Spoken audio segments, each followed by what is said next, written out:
This is Crosscut Reports. I'm Sara Bernard. Today, veteran Seattle arts and culture reporter Marcie Sillman joins me to talk about dance. So this was a rehearsal of a piece called Stardust by... Specifically, the undergraduate dance department at the University of Washington. Not only is the small department trying to decenter European perspectives in its course offerings, like many others on campus, but it's also recently made a change that in some ways seeks to reevaluate what an undergraduate degree in dance even means. What is mastery? Who are the gatekeepers of it? And in a world where so much information is right at our fingertips, what is the goal of a higher education in the arts? Just curious, what does dance mean to you? I like performance of all kinds, but I have loved dance for a very, very long time. And I think for me, it just touches my soul. That sounds so corny, but it's really kind of true that when I'm in a dance performance, if everything is operating on all cylinders, like the dancers are good, the material's good, I'm leaning into it. I think collectively we are taken to a place that I think of as the real state of grace. And so I always compare the best of dance performances to a spiritual experience for me. I'm not a churchgoer, but I imagine it to be what religious folk think of as communion. So for me, a great dance performance is being in communion with artists and audience members. My name is Marcie Sillman. I'm a longtime cultural reporter. I've been covering the art scene in Seattle and the greater Pacific Northwest for about 40 years. I've been working for Crosscut for the past couple of years, mostly, almost exclusively, writing about dance. Do you dance? Or do you prefer to watch dance and experience it from that perspective? I have taken dance classes. I have really bad osteoarthritis, and so I can't really dance. I've watched dance since I was a really little kid. My parents, well, not my father, but my mother took me to see Rudolf Nureyev and Margot Fonteyn. And we are honored as Rudolf Nureyev comes tonight to make his solo American television debut. It was sort of the end of her career, the height of his stardom. I have very strong memories of that. So I've always really loved going to dance. But I think my job is more as a translator for people who, in particular, don't think they know anything about dance. I do write for dance-exclusive publications as well, and that's a different kind of article. But I think what I'm always trying to do with it is translate the experience that I see the dancers having and the dance makers having. Nothing gives me the thrill that covering dance does.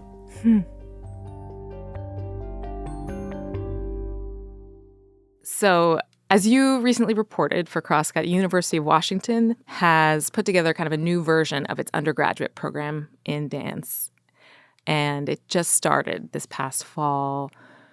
Can you tell me about that change? What's new and different now at the University of Washington's dance program?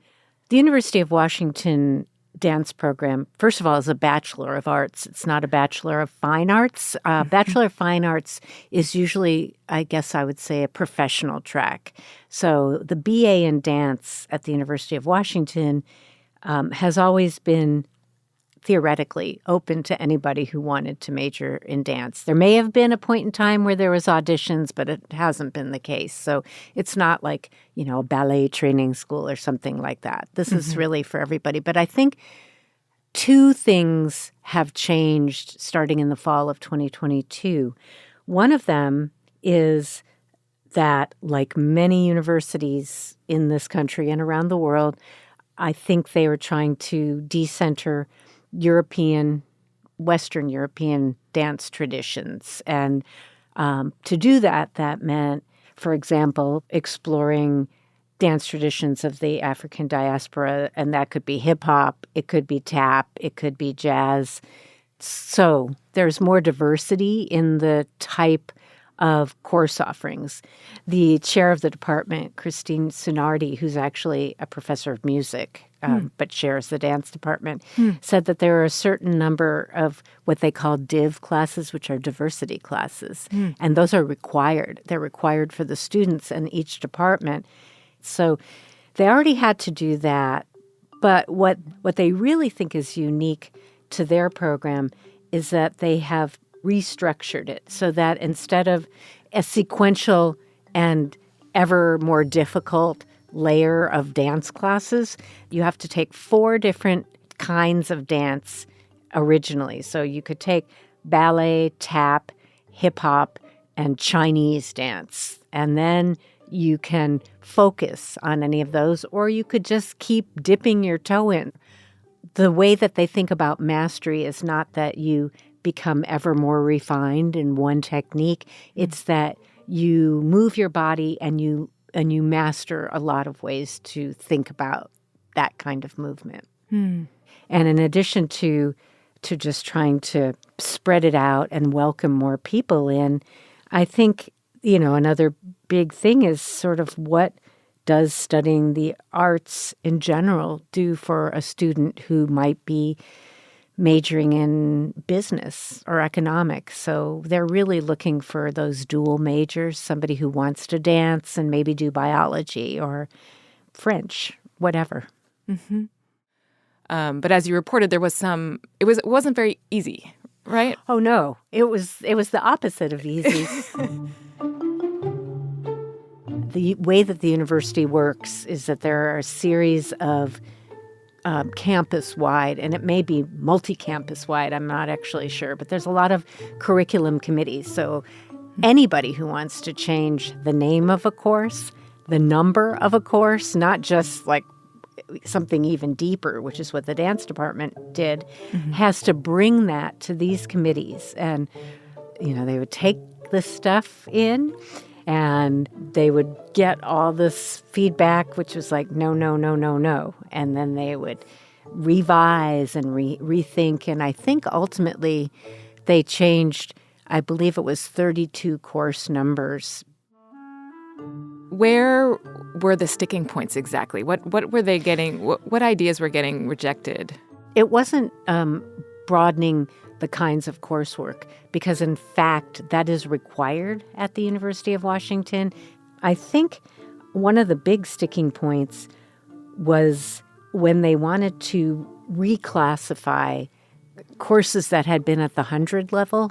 What makes a class worthy, if you will? I'm not sure that's the right word, but why should that be remade a 200 level or 300 level class, which are the, traditionally upper level classes. And so it's really pushing against that whole notion of the ivory tower and, we are masters of these things, It's a definition that has, it's changed outside the walls of academia. I think it's slower to percolate in.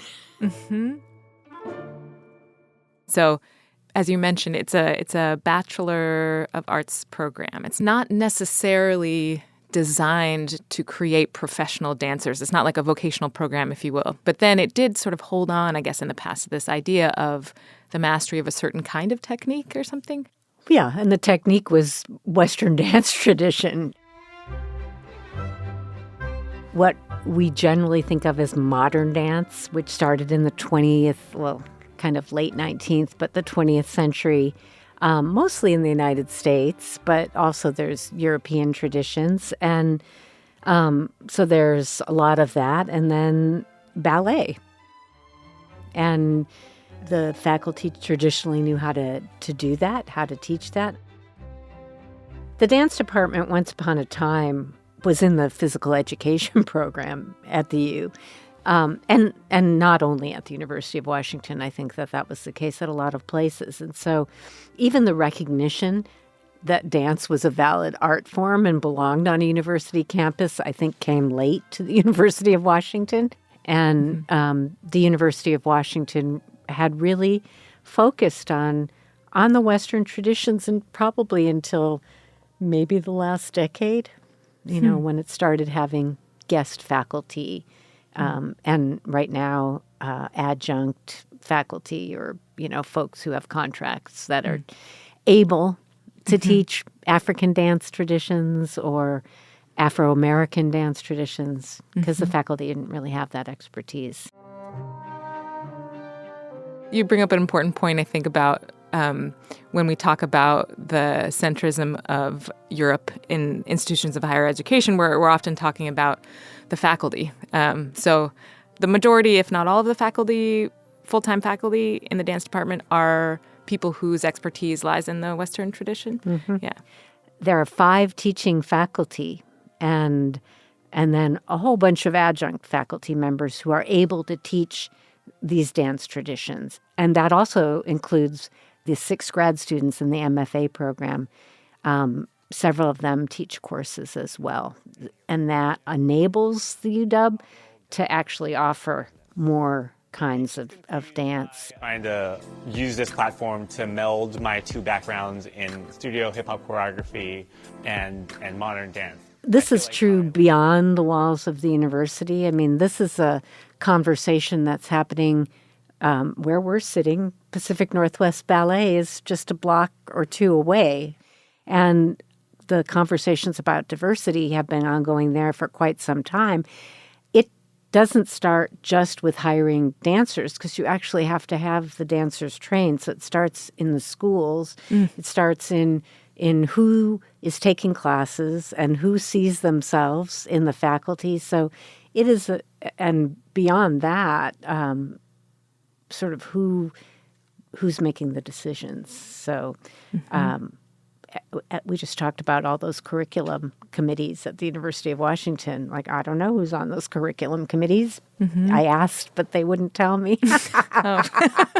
But it's interesting. It sounds like maybe, I guess we don't have all the details. We weren't in all the meetings, but it sounds like maybe the resistance to the proposals coming from the dance department wasn't so much to the broadening to other forms of dance besides ballet and modern. It was more about the concept of mastery and the idea, the sort of structure of the program. That was more. I think that's completely true.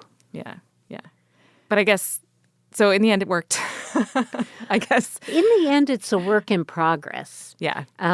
They got the approval. The changes have been made. They're all in place starting this academic year. But Nia Amina Minor, the choreographer, said to me when I interviewed her for this story that, yeah, the changes they've made are a good first step. And now what they have to think about is diversifying the faculty and the decision makers. And when that happens, the offerings, I mean, it's not like overnight, woo, everything's changed, but that is where she sees the next step. And I think that the faculty recognize that as well. And I think also figuring out how they can bring in a wider pool of graduate students. I do have to say, of the 6 graduate students, 4 are people of color. So, they have done what they say they want to do. And not all of them come out of various traditions that they want represented in terms of dancing. But now, I mean, it seems like, as you've reported, it's really important, at least to get this program rolling, to get this change rolling. It's really important that they hire graduate students who have expertise and appetite for different forms of dance. Right. Well, most people who are professional dancers start being professional dancers when they're 17 or 18 or 19 years old, because that's when their bodies are in their energetic prime and they have all their cartilage in their limbs, unlike old people like me. And that's what happens. And if you are training to be a Broadway dancer, you're spending your whole life going to school. So some of them don't have high school degrees, let alone college degrees. So a big university like the University of Washington, to get into a master's program, you have to have a bachelor's degree. There's not a thing about equivalent experience. This is not how it works there. So recruiting people who happen to have bachelors of arts or fine arts, it's harder. It's really hard. And the MFA program is very much for professional dancers who want to get the credentials so they can teach at a higher level. And so it's like this catch-22. Abdiel Jacobson, who is teaching hustle and other club dance forms, and who is about to get a Master's of Fine Arts, I think, at the end of this semester, or maybe the end of spring semester in June, happened to have a Bachelor of Fine Arts degree from a school in Philadelphia that is very much sort of like a Cornish College of the Arts. They told me that they have a friend who they think would be a great MFA candidate, no bachelor's degree. And so somebody who really could add to the program is automatically barred just because they don't have a piece of paper. And that doesn't sound like it's going to change anytime soon, that requirement. No. Yeah. One of the things that was so interesting in reporting this story, in particular talking with Abdiel, is their whole notion of what a university should be. And for me, I think Abdiel, and I'm sure many other students, are thinking, gosh, in an era where really you can Google any piece of information that you want or whatever your search engine of choice might be. It's at your fingertips. The whole world is there. And so, you go to academia to have a mentor, to have that sort of, very enriching and invigorating atmosphere of intellectual exchange. And for Abdiel, it's about human communication. It's also, what is it to master something? I mean, is it just that you have that piece of paper and you spent 4 years, having to take 3 science classes and 3 PE classes and 3 art classes or whatever your distribution requirements are? Is that it? Is that the epitome of what higher education is? Or is higher education something where your whole self is engaged in a real passionate way and that you're bringing your life experience to it as well? I think Abdiel's point is like, education is not about being a job factory. It's about being educated. It's about the human spirit.